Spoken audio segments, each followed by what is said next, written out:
Welcome everybody, and today we're gonna talk about King's Bounty 2. Is it really King's Bounty? Or those devs are not telling us all the truth and making a remake of other game, just giving it a title, King's Bounty 2? We're gonna find out.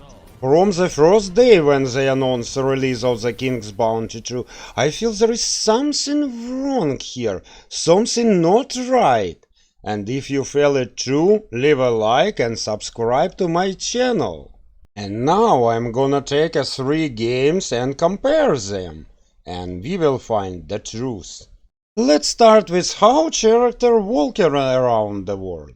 So we have a third-person view. The open world character can walk, talk to people, interact with objects, and this is the King's Bounty 2. And it's time to look back into previous King's Bounty. And now it's a King's Bounty in Legacy. And look, it's a totally different map view. Also a free open world, but it's totally different. Very different from what we will have in King's Bounty 2. We also can interact with objects, talk. And it's time to look at this game. This is Ascending to the Throne. And take a look. Isn't it look familiar? Yes. It looks like exactly we will have in King's Bounty 2. Ascending to the Throne wins this round. Now let's talk about army, character creation screen and skills. And it's hard, cause they're totally different. In King's Bounty 2 there will be totally new skill system, you can see it right now.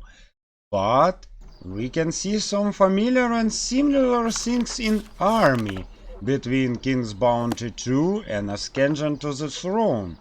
In King's Bounty Legends and all games, you can stack unlimited army in one place. So one stack of army can be of 1,000, million, how many you want.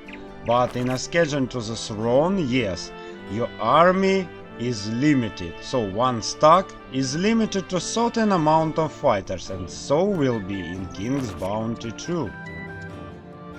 Now let's talk about combat. In King's Bounty 2 there will be totally new combat system. I already tell you about a units limit, so you can stack unlimited units in one stack. And you can use landscape into your advantages. So if archers stay higher ground, they shot more powerful arrows and do more damage. So, in King's Bounty Old Series, we have a classical combat system. You troops on the one side, enemy troops on the other side. It's like a Heroes of Might and Magic style, and I love it. I spent so many time playing the King's Bounty series, and I love this game. And now, Ascension to the Throne. Take a look at this combat. Isn't it familiar? Does it look like King's Bounty 2 combat? Of course, your units have limit also, you can't have unlimited in one stack. They move, the hexes. What do you say? Leave me a comment. Do you think King's Bounty 2 combat more like King's Bounty series or Ascension to the Throne? For me, it looks like Ascension to the Throne. As for me, answer is clear. They are making something totally different from King's Bounty series. Old ones, I mean. And I walked through them all. I play each game 2 or 3 times and I really love him. And I don't feel such a love to a new game, but I will walk through it and make a lot of videos on my channel. And now, friends, I have a question for you. What do you think about this? Is this King's Bounty continuation of old sequel, or it's a new game, or maybe a remake of Ascension to the Throne, of course improved one? Tell me in comment section, leave a like and subscribe to my channel, and I was glad to see you all and see you in next video, The first one is friends. exploration, interacting with characters and doing quests. The second is hero management,